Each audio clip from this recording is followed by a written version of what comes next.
Welcome to episode number 27 of Talking Mopars and another installment of High Performance Heritage. And this time we're talking about the story behind the Plymouth Barracuda. We also have Project Car of the Week, High Performance Parts, and listener stories. So without further ado, if you are a Mopar enthusiast, then you are in the right place. Don't go anywhere. You're tuned into the best Mopar enthusiast-driven podcast on planet Earth. And I'm your host, Chris Albrecht, better known as the Mopar Hunter, and this is Talking Mopars.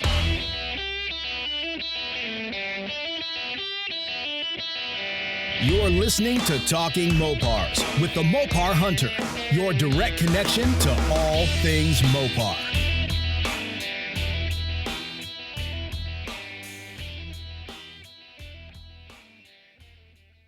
Hello again, Mopar enthusiasts.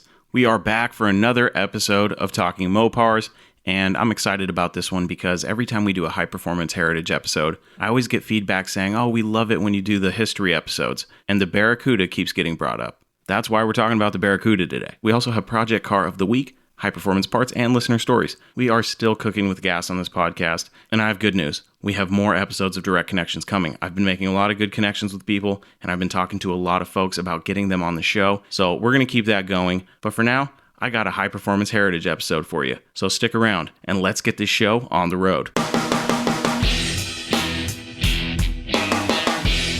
This week's Project Car of the Week was a 69 Dart GTS 383 car posted on Wednesday, May 6th at 9 a.m. Let's check out the ad. 1969 Dodge Dart GTS 383, $25,000, South County. 1969 Dodge Dart GTS. This is one of the only 488 1969 GTS 383 727 cars made. It has no rust and has never been rusty. Very well cared for and a rare big block version. This car was a show car since the 1980s, and as such, the underside is remarkably clean.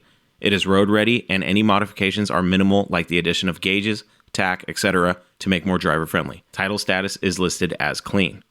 Okay, so this isn't the normal restoration project that I usually share for Project Car of the Week. This car is actually a really good driver quality car, and the seller claims that the car has been a show car since the 1980s, and judging by the pictures, I believe him. The trunk floor is remarkably clean.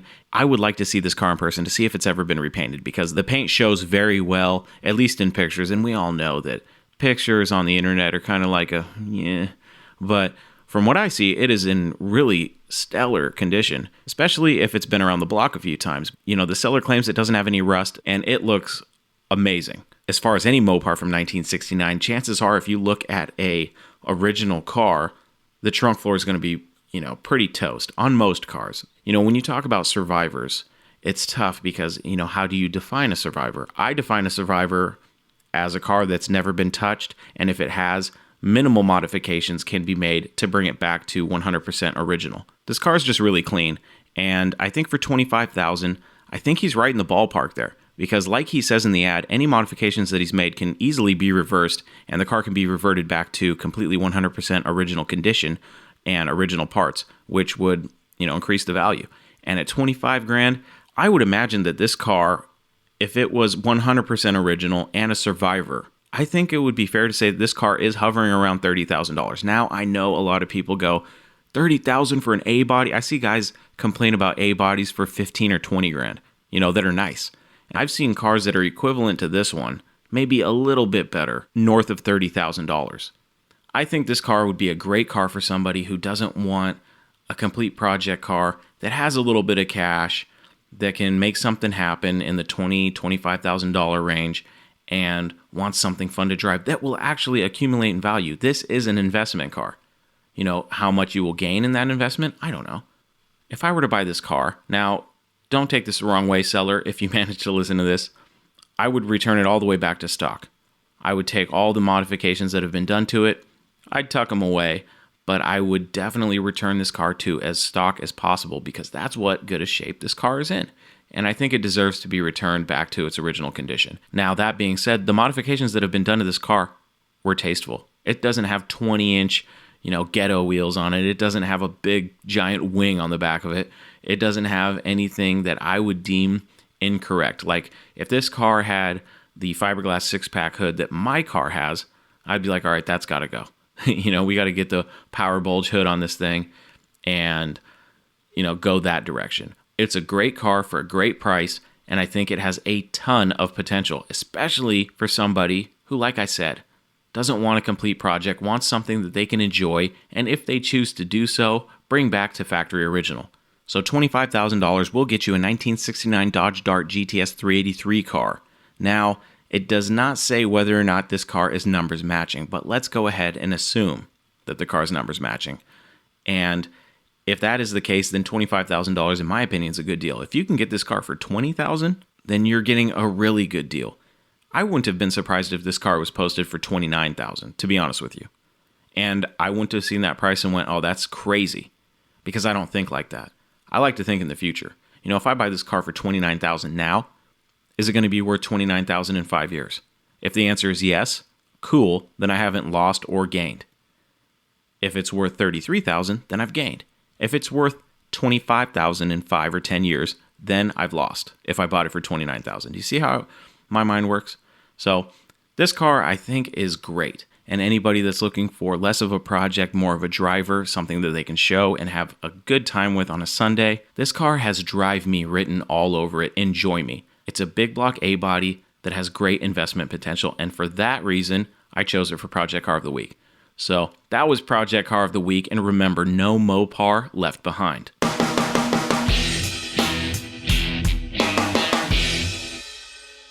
It's time once again for listener stories, and this week we have 2 stories.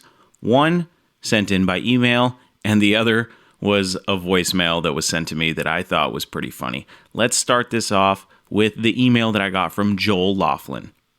Here is Joel's story. Hello, Chris. I really enjoyed the latest podcast. Kudos to the 2 young men that went Mopar despite their father's objections. I believe that real Mopar people are more passionate about their brand than Ford or GM people. That's why we object to a Chevy engine in a Mopar. On the other hand, we are a tighter community willing to help a fellow Mopar person out. I grew up in Orlando, Florida. My mother's family was all GM. My dad's family was mostly Mopar, but my dad was the only Mopar no-car person. His uncle had a 56 Chrysler New Yorker St. Regis with a 354 Hemi. In May 1968, my dad traded his 58 Plymouth Belvedere for a new Charger. The next year, my uncle bought a B5 Roadrunner. Around that same time, my dad needed to go to the Dodge dealer for something. My younger brother and I went with him. We walked into the showroom floor and were mesmerized by the coolest car we had ever seen. It looked like my dad's Charger, but it had a swoopy nose and a big spoiler on the back. It was red with a big black stripe on the back with the word Daytona stenciled in the stripe. Weekends were usually spent at my uncle's house watching Dolphins football or Richard Petty duking it out on a NASCAR track. When I started junior high, my dad would drop me off at school on his way to work. I had an hour before school started, so I hung out in the library. They had Hot Rod and Carcraft magazines. I would read them from cover to cover and read them again, as well as any book that had to do with cars, motorcycles, or planes.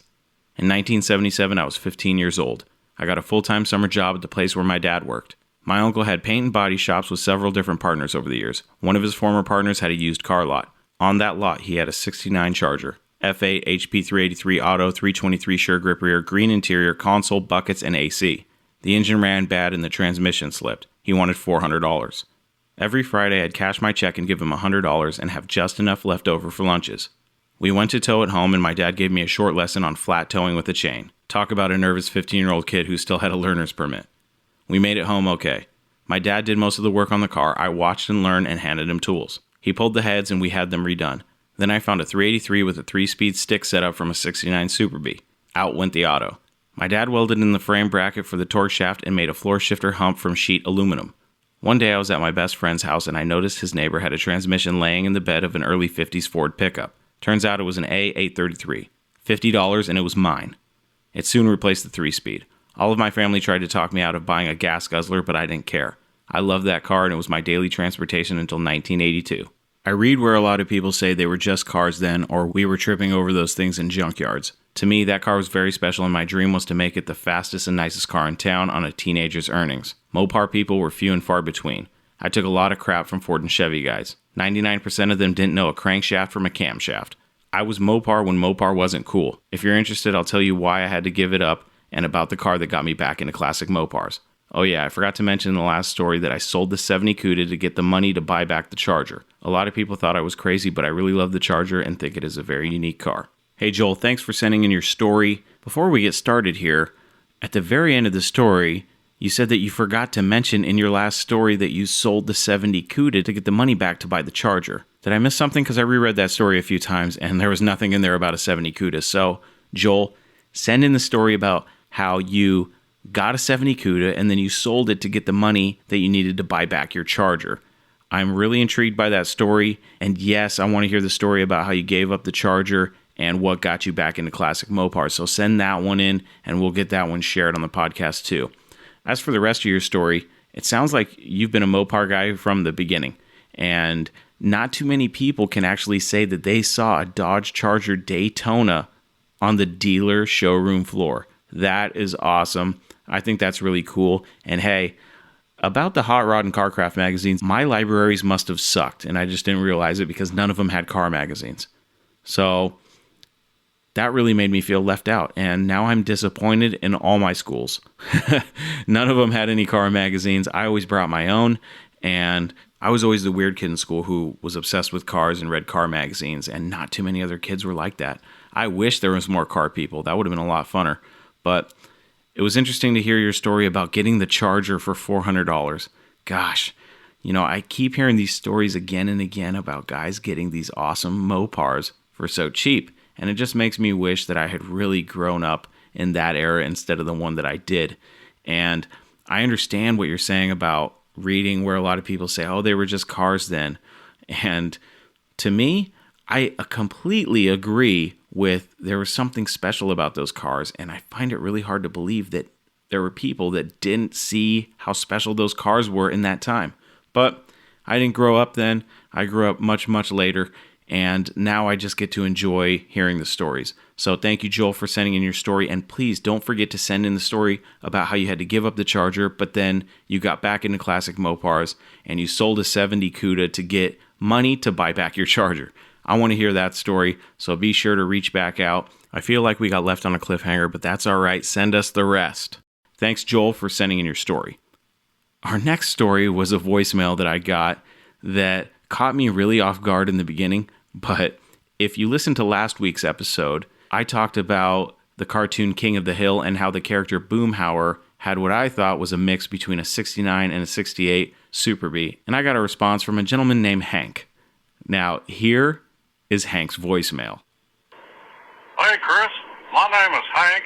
I was listening to your podcast the other day, and, well, yeah, I listen every week. I love your podcast. It's the best one around. Anyway, you were talking about my buddy Boomhauer's car, so I thought I'd call in and let you know. The only thing that could be better about that car is if it ran on propane. So, if you look closely, it's got the 1968 round marker lights. Yep, that's what it is, the 68. Anyway, thought I'd let you know, keep doing a good job. I gotta go light my propane barbecue. Damn it, Bobby, get off of that grill. There was Hank's message, and Hank, thank you very much for calling in and clarifying your friend Boomhauer's car was indeed a 68. If you know anyone that sells cheap propane and has great deals on propane accessories, please email me because I need a new barbecue. I don't know what I did to mine, but now it won't ignite. I trust that you could point me in the right direction. Thank you, Hank, once again for clarifying that your friend Boomhauer's Super Bee was indeed a 1968. That was Listener Stories. If you have a story that you'd like to submit, you can email me or leave me a voice message. My email address is chris@talkingmopars.com, and the voicemail number is 209-28-MOPAR. That was Listener Stories, and I look forward to sharing your listener story right here on Talking Mopars.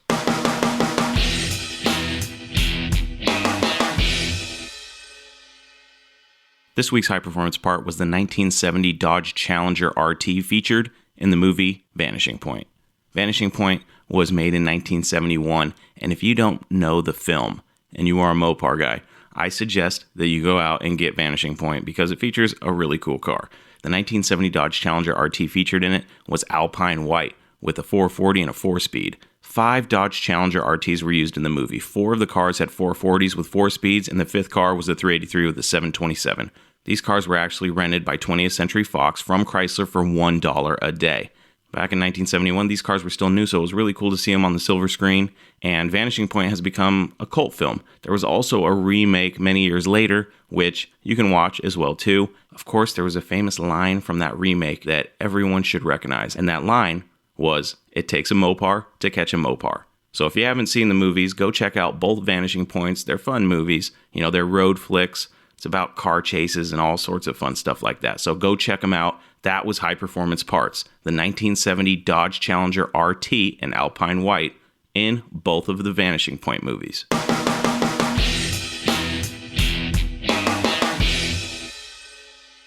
The Barracuda and later the Cuda was a car manufactured by Plymouth starting in 1964 and ending in 1974. A lot of people actually believe that the Ford Mustang was the first pony car offered by the Big Three of Detroit. That's not entirely accurate. Maybe it's considered the first pony car because it was the first to be named after a horse. Who knows? But what I can tell you is that the Plymouth Barracuda was actually released first. So, anytime you hear someone claim that the Mustang was the first pony car offered by Detroit's Big Three, you can say with confidence that that is not true. The fact is that the Plymouth Barracuda was officially launched for sale on April 1st, 1964. That means that it beat the Ford Mustang to the sales floor by 16 days. Unfortunately, the Barracuda could not match the number of sales that the Mustang boasted, but this installment of High Performance Heritage is not about the Mustang. No way, no how. This High Performance Heritage is spotlighting the Plymouth Barracuda that would have humble beginnings but would end up with the bragging rights of being one of the most sought-after muscle cars of all time. The Plymouth Valiant was a good car. It was everything a conservative consumer would be interested in. It was practical, it wasn't crazy on gas, and it was an affordable car for those who needed a good car for transportation purposes. The one thing the Valiant lacked, in all honesty, was a desirable compact sports coupe. See, the Valiant had been in Plymouth's lineup since its first model year in 1960. Plymouth had even planned for a fastback coupe version of the Valiant around 1962, but that version never made it to production. In fact, maybe if Ford didn't even create the Mustang in the first place, Plymouth may not have ever even felt the need to create their own compact sport coupe. So I guess we can thank the Blue Oval Boys for that. The only issue that I take up with Plymouth in the first generation of the Barracuda was the fact that it didn't stray away enough from the Valiant to stand on its own. It lacked a competitive edge when going head-to-head with the Mustang, and the sales numbers proved as much. Even though it did have an optional V8 in the form of Chrysler's 273, that engine wasn't necessarily considered a high-performance engine until 1965 when the Commando 273 was released. The Commando 273 got a little bit more power with help from an increase in compression, better flowing exhaust, and a different cam. Unfortunately, it wasn't enough to truly compete with Ford's 289 V8. 1966 would be the last year of the first-generation Barracuda, which would actually be a good thing for Chrysler. They needed something fresh. A new Barracuda that would wipe the slate clean and give the Mustang a true run for its money. Enter the newly redesigned Barracuda for 1967, which, although still sharing much of its DNA with the Valiant, was able to stand on its own 2 feet thanks to its new design and inclusion of a notchback and convertible version. This time around, Plymouth knew what it had to do to up the ante and compete with the other Detroit pony cars. They had to stuff a big block in between the fenders, and that's exactly what they did. At the top of the list of Barracudas stood the Formula S 383, and under it were the tried-and-true Slant 6 and the familiar 273. For 1968, the 273 was retired in favor of the 318, and a sportier small block was also available, the highly regarded 340. The 383 was woken up a bit too with some upgrades from the Cuda's big brother, the Roadrunner. It borrowed the camshaft, intake manifold, and heads, which increased power from 280 bhp to 300 bhp. It is worth noting here that in 1968, Chrysler offered a Hemi-powered Barracuda for superstock drag racing. You can learn more about that car in episode 19 of Talking Mopars, where we did a high-performance heritage episode on the Hurst Superstock Hemi Darts and Barracudas of 1968. It's also worth noting that in this second generation of Barracudas, there were subtle design changes in each year. The following year, in 1969, Plymouth raised the stakes once again by raising the power output of the 383 by 30 bhp. And while significant, that change alone wouldn't change the history of muscle cars the way that the Barracuda's new trim package would. That trim package would become one of the most legendary and iconic muscle cars of all time, Cuda. For the Cuda's first year, it was available with a 340, 383, and if you were lucky enough to have an M-coated Cuda, you got a 440 Super Commando. Sadly, this would be the last year we would see the Barracuda or Cuda with its fastback design and as an A-body. But things may have actually changed for the better with the introduction of the E-body platform. The E-bodies were the newly redesigned Barracuda and the new for 1970 Dodge Challenger. The Barracuda had shed its DNA with the Valiant and was reborn as a whole new car, one that would eventually take the muscle car world by storm. The Barracuda had many engine options, but since the car had an engine compartment that was significantly larger than its A-body predecessor, the the doors to a whole new world of performance were opened. Now you could get a Barracuda with a slant 6, but you could also get a Cuda with a 446 barrel, or even with the Elephant, the legendary 426 Hemi. The Barracuda was a versatile platform. You could have a tame yet stylish sport coupe, or you could have a street-legal beast ready to devour the competition. Automatics, 3 speeds, 4 speeds, 6 cylinders, or giant V8s with menacing shaker hood scoops. You could also get one in a variety of colors, including the newly released high-impact colors offered by Chrysler that became legendary in their own right.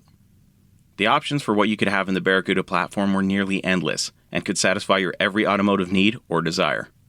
1971 was the year that the Cuda cemented itself as one of the most iconic muscle cars of all time. Some would argue that the 71 Cuda is the most iconic muscle car of all time. But with a redesigned grille, new 4 headlight configuration, newly designed taillights, newly incorporated fender gills, and other subtle changes, the Cuda made a statement that would withstand the test of time. In fact, the ultra-rare limited production 1971 Hemi Cuda convertible is widely considered the most valuable muscle car ever, easily commanding prices in 7-figure territory. Sadly, as the muscle car era came to a close, so did the styling that made the Cuda a legend. The last Barracudas left the assembly line as 1974 models, and with them they took the entire muscle car era. To this day, many Mopar enthusiasts, including myself, are clamoring for a new Cuda. One that isn't Challenger-based, but a brand new model that can stand on its own.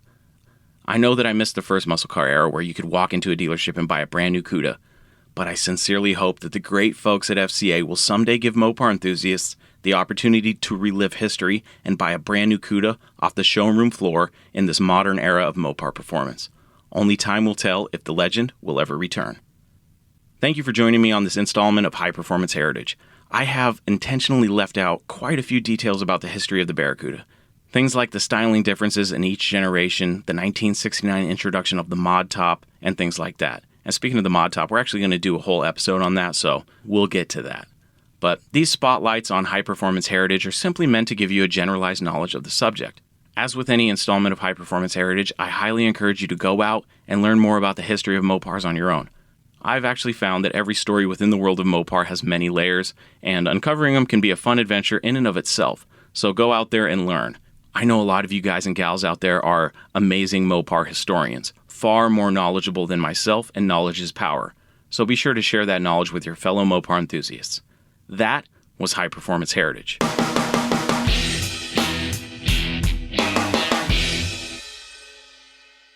The much anticipated Barracuda episode. There you have it, folks. High Performance Heritage is in the books once again. And this time we covered the Barracuda. I know a few of you have asked me to do it just because, the Barracuda is a staple of Mopar. If you don't know what a Barracuda or a Cuda is, then you're really not a Mopar guy. I'm sorry to break the news to you. But if you don't know anything about the Barracuda or the Cuda, you're not a Mopar guy. But hopefully now, having listened to this episode, you know a little bit more about the Barracuda and the origins of the Cuda. And as far as Barracudas go, in my opinion, I think they are one of the most iconic muscle cars of all time. I really want to add one to my collection someday. Now, I don't know if I want the A-body version or the E-body version. I really like the 67 to 69 Barracudas. I would not mind having a fastback or a notchback. But then you look at an E-body Cuda, and there is something about the shape of the E-bodies, the Challenger and the Cuda or Barracuda, that I don't know what it is, but it's almost perfection. Okay, and I'm also a B-body guy. I love those. I'm just a Mopar guy, let's be honest here. But if I'm going to sit on my soapbox and talk about the beauty of an E-body, I have to, because, gosh, they're beautiful cars. They're beautiful machines. There is never a moment where I see an E-body and I go, gosh, they really nailed it with the lines on that thing. And that's the case with many Mopars that I look at. I don't know if that's just because I'm a major Mopar enthusiast and I just love the styling of those cars or what, but every time I look at a 68 through 1972 Mopar, all I can think of is, God, they nailed it. They did a great job. I'm a big fan of the fuselage body styles. I'm a fan of the Coke bottle body styles. I just think that Chrysler that period of time for Chrysler was amazing. An amazing period of time for styling and obviously for the muscle cars. Gosh, what a time to be alive. All you people out there that are listening that were alive during that time, you are so fortunate. I can't tell you how envious I am that I didn't get to experience that time period.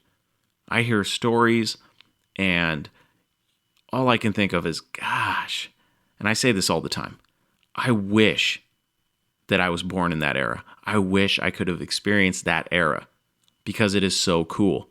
And that's why I'm such a, I love reading old car magazines. I've said this before too. I love reading old car magazines because it's like a window into the past. And when I'm looking through these old hot rods and super stock magazines and all that, I can't help but think, gosh, it was way cooler back then. Speed shops and all that stuff. I love going online and just looking up old dealership pictures because you get to see these cars brand new on the lot. I just find it super fascinating. And I'm just a student of the nostalgia. I love it. I love the vintage superstock racing. I love the old articles. One thing I love to do is I love to read old articles when they're talking about, I call it speed theory, when they're talking about modifying cars for back in the day. Because there's been so many advancements in our technology that it's interesting to see their little tips and tricks for, carburation and just ways to go faster from back in the day. It's really cool, and it's really a cool study when you get into that because you start understanding, this is the history and, that's where we came from. When you talk about being a gearhead. So for those of you out there listening that maybe are just getting into Mopars, maybe you haven't been a fan of or an enthusiast of old classic cars or old muscle cars for very long, I encourage you to go look into the old car magazines and just thumb through them. Read the articles, look at the pictures, and if you don't get a little excited looking at some of those old like drag racing NHRA pictures and seeing like Dandy Dick Landy, Sox and Martin, and all the legends of drag racing, Don Garlits, all of them. If you don't look at those pictures and just go, gosh, I wish I got to experience that, then I don't think you're a real enthusiast, okay? Because when I look at those magazines, it kind of pisses me off. I'm like, everybody else got to have all that fun, and now tracks around the country are closing, not having as many events, and it just doesn't seem like there's enough enthusiasm for that aspect of car culture anymore. And that's sad to me. When you look at the old drag racing, and I like to watch videos. I like to go on YouTube and just look up vintage superstock racing. And you can actually find some old vintage video footage of those races. But one thing I noticed is what I think we're lacking in today's drag racing. And that's personality and characters. Now you get a little bit of that with Street Outlaws, but it's just not the same. But what's done is done, and that's all in the past. I guess, when I think about it, I look at like pro drag racing, and it just does nothing for me. It's cool. Don't get me wrong. I'm a fan, but I'm not an uber fan. I would much rather go watch, factory stock appearing muscle car races than watching, 200 mile an hour, nitro burning cars. None of that revs my engine, if you will. I like old school stuff, man. I'd rather watch slow street cars. I'd rather watch 10, 11, 12-second cars race than, 6-second, 5-second cars, in the eighth. It just does nothing for me. I'm sorry, and I know that there's a lot of people out there that have differing opinions, and that's okay. We can all have different opinions. But for me, I'd rather, you want to know what I want to see over and above all? I want to see a bunch of ratty Mopars at the track racing. That to me is fun. That's why I'm a fan of roadkill and like the zip tie drags. It's real down-to-earth blue-collar guys just having fun. That to me is a good time. And, I know that there's some drag racing going on out there that is like, ratty muscle cars and stuff. That to me is the coolest right now. That to me is awesome. Ratty muscle cars and trucks just duking it out at the track, having a good time. That to me is more entertaining than NHRA Nationals. I'm sorry, but it is. And that's not throwing shade at the NHRA, okay? You do you, all right? You do you, NHRA. I'm cool with you. No problems here. But for me, I'd rather see a car that, some kids threw together in their backyard, and try to run a 14-second quarter mile, with used speed parts from Craigslist than seeing a bunch of corporate race cars, trying to run threes in the quarter mile or whatever, 200 miles an hour. That just doesn't interest me. But enough of my soapbox. What was I talking about? I think I was talking about Barracudas.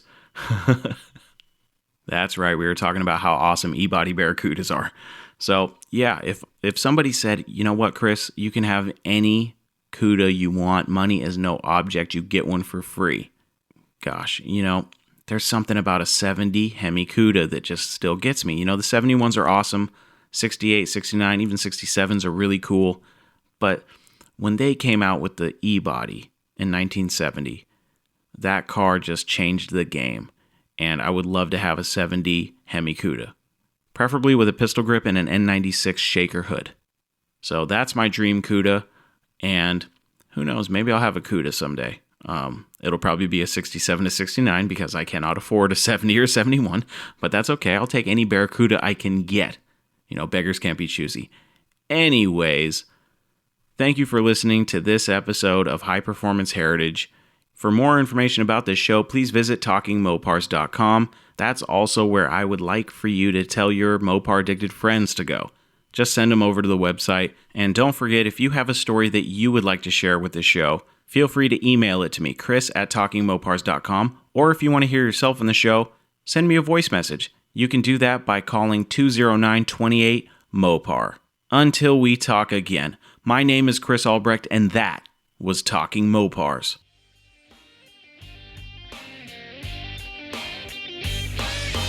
Thank you for listening to Talking Mopars, your direct connection to all things Mopar. Until next time, remember, no Mopar left behind.